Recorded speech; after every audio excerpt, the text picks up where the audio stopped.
Kejaksaan Agung menetapkan 4 tersangka dalam kasus dugaan tindak pidana korupsi pemberian fasilitas impor garam industri pada periode 2016 hingga 2020.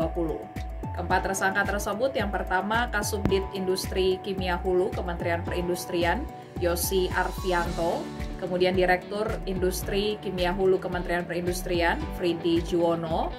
Ketiga, mantan Dirjen Kimia Farmasi dan Tekstil Kementerian Perindustrian periode 2019 sampai 2022 Muhammad Kayam, dan tersangka keempat Ketua Asosiasi Industri Pengguna Garam Indonesia F. Tony Tanduk. Keempat tersangka tersebut langsung dilakukan penahanan. 3 tersangka ditahan di Rutan Salemba Cabang Kejaksaan Agung dan 1 tersangka lainnya ditahan di Rutan Salemba Cabang Kejaksaan Negeri Jakarta Selatan. Penetapan keempat tersangka tersebut dilakukan berdasarkan surat perintah penyidikan atau Sprindik Jampitsus dan setelah tim penyidik melakukan gelar perkara. Direktur Penyidikan Jaksa Agung Muda Tindak Pidana Khusus Kuntandi mengatakan bahwa para tersangka diduga telah merekayasa data yang terkait dengan jumlah kuota impor garam.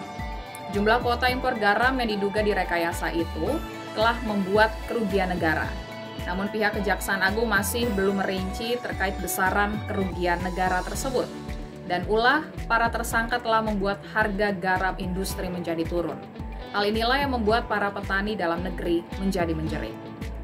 Sebelumnya tim penyidik telah memeriksa beberapa saksi dalam kasus dugaan tindak pidana korupsi fasilitas impor garam industri ini. 1 diantaranya yang diperiksa adalah mantan Menteri Kelautan dan Perikanan atau KKP Susi Pujiastuti. Dalam pemeriksaannya, Susi menjelaskan regulasi dan kuota impor garam industri kepada tim penyidik. Terkait impor garam industri, Kementerian KKP berwenang mengeluarkan rekomendasi kuotanya.